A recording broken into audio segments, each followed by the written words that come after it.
এমনকি সেই রাগের জায়গাতেও একটা কথা মনে রাখা দরকার। দুই পক্ষ কখনো সমান নয়।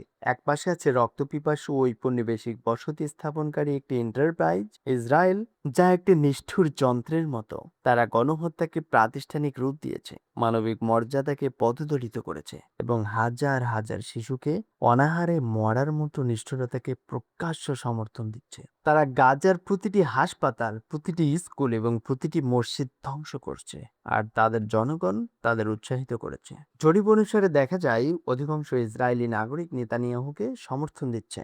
গাজায় আমাদের ভাই বোনদের যখন হত্যা করা হচ্ছে, তখন তারা টিকটকে ভিডিও বানিয়ে উপহাস করছে। একদিকে গাজার মানুষ না খেয়ে মরছে, আর অন্যদিকে তারা বিলাসবহুল খাবারের ভিডিও পোস্ট করছে। এটি ইসরায়েলের বাস্তবতা। এখন অন্য পক্ষের সাথে তুলনা করুন, ইরান। বর্তমানে সেই দেশের সাধারণ মানুষের পররাষ্ট্র নীতির উপর কোনো হাত নেই। সেই ভূমিতে আজান দেওয়া হয়, মসজিদগুলো মুসল্লিতে ভরা থাকে, যেখানে সেজদা দেওয়া হয়, কোরআন তেলাওয়াত করা হয়। এই যুদ্ধের মধ্যেও তারা আল্লাহর সাহায্য প্রার্থনা করছে।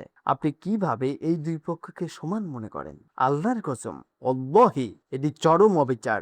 আপনার রাগ যতই থাকুক না কেন, এই দুটি শক্তি কখনো এক হতে পারে না। আপনি কি সত্যি মনে করেন ইসরায়েল শুধু ইরানকে ধ্বংস করতে চায়, আর এতেই তারা থেমে যাবে? তারা কি আপনাকে বুঝিয়েছে যে ইরানের পর প্রতিটি মুসলিম পরাশক্তি তাদের লক্ষ্য নয়? তারা প্রকাশ্যে বলেছে তারা গ্রেটার ইসরায়েল, বৃহত্তর ইসরায়েল প্রজেক্ট চায়। তাদের কিছু ম্যাপে মক্কা ও মদিনাও অন্তর্ভুক্ত। আর হে নির্বোধ মানুষ, আপনি আপনার সাম্প্রদায়িক ঘৃণায় অন্ধ হয়ে বিশ্বাস করছেন যে এই দুটি পক্ষ একই? না, তারা এক নয়। আমি এমন একজন হিসেবে এটি বলছি যে ইরানের সাথে তাত্ত্বিকভাবে এবং রাজনৈতিকভাবে কঠোর দ্বিমত রাখে। তবুও একদিকে আছে ঈমান, যদিও তাতে ভুল আছে, আর অন্যদিকে আছে শুধু কুফর। অবিশ্বাস নয়, বরং প্রকাশ্যে কুফর, অত্যন্ত অহংকারী কুফর, যা আমরা হাজার বছরেও দেখিনি। এটি এক ধরনের ফ্রাউনি কুফর। অন্য পক্ষ যাই করুক না কেন, আপনি দুই পক্ষকে এক পাল্লায় মাপতে পারেন না। তাই বর্তমান সংঘাতে আমি স্পষ্টভাবে বলছি, আমি ইরানকে নিঃশর্ত সমর্থন না করলেও এই লড়াইয়ে ইসরায়েল হলো আগ্রাসী শক্তি, ইসরায়েলি হলো জালিম অত্যাচারী। আমি ইসরায়েলকে হাজারবার সমালোচনা করব অন্য পক্ষকে করার আগে। আমাদের যা অভিযোগ আছে, আসুন এই সময়ের জন্য সেগুলো স্থগিত রাখি। আমি বলছি না চিরতরে ভুলে যান। পরিস্থিতি শান্ত হলে আমরা একসাথে বসে আমাদের অভ্যন্তরীণ সমস্যা নিয়ে কথা বলবো। কিন্তু মনে রাখবেন, এখন আমাদের সামনে একজন সাধারণ শত্রু আছে। আমাদের সামনে এখন কমন একজন শত্রু আছে। সেই সাধারণ শত্রুর কাছে আপনি সুফি নাকি সালাফি, তাতে কিচ্ছু আসে যায় না। তারা শুধু দেখে আপনি একজন মুসলিম, আপনি একজন মুসলিম। তারা শুধু এটাই দেখে। তারা কোনো মুসলিম শক্তি বা দেশকে উন্নতি করতে দেখতে চায় না। তাই আল্লাহর হস্তে উম্মার সাথে আপনার তুচ্ছ সাম্প্রদায়িকতা সরিয়ে রাখুন, অন্তত এখনকার জন্য। বুঝুন যে এটি দুটি সমান অশুভ সাম্রাজ্যের যুদ্ধ নয়। একদিকে আছে ত্রুটিপূর্ণ মুসলিম, কিন্তু তারা মুসলিম। অন্যদিকে আছে নিকৃষ্টতম জালিম শক্তি। এই দুই পক্ষ কখনো সমান হবে না। দ্বিতীয় যে বিষয়টি আমি বলতে চাই তা হলো, আল্লাহ সুবহানাহু ওয়া তাআলা আবারও আমাদের সুযোগ করে দিয়েছেন পশ্চিমা বিশ্বের এবং বিশেষ করে ইসরায়েল ও তার সমর্থকদের চরম ভণ্ডামি ও দ্বিমুখী নীতি দেখার।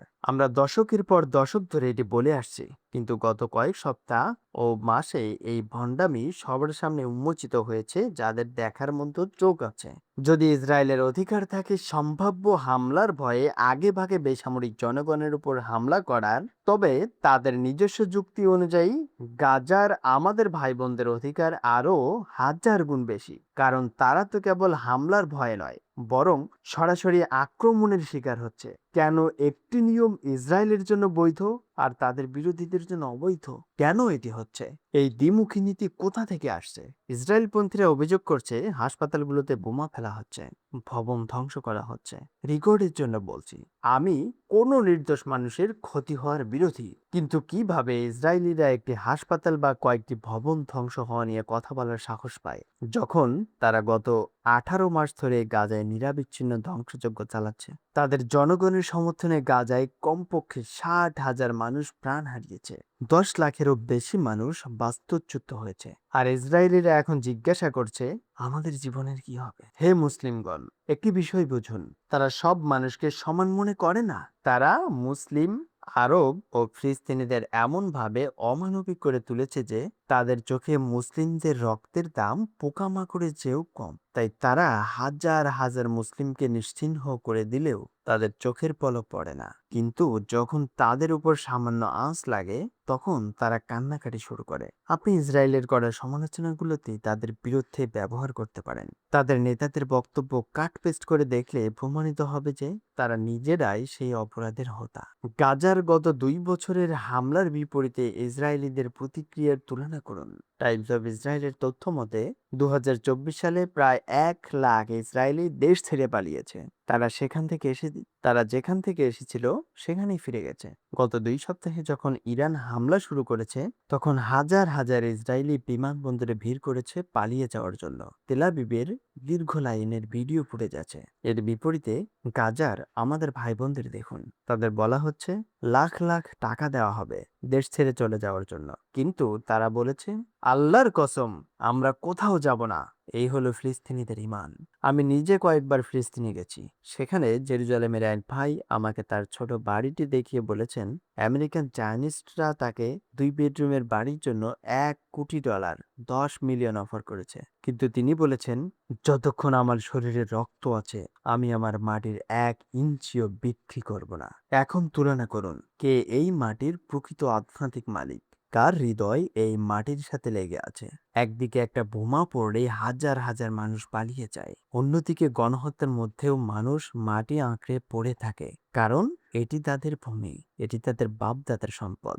এখান থেকে বোঝা যায় কার দাবি সত্য আর কে ভণ্ড। আমাদের এই লেকচারের আরো একটি অংশ রয়েছে, পরবর্তী অংশটি দেখতে কমেন্টস করে আমাদেরকে উৎসাহিত করুন। সুবহানাকা আল্লাহুম্মা ওয়া বিহামদিক আশহাদু আল্লা ইলাহা ইল্লা আনতা আস্তাগফিরুকা ওয়া আতুবু ইলাইক।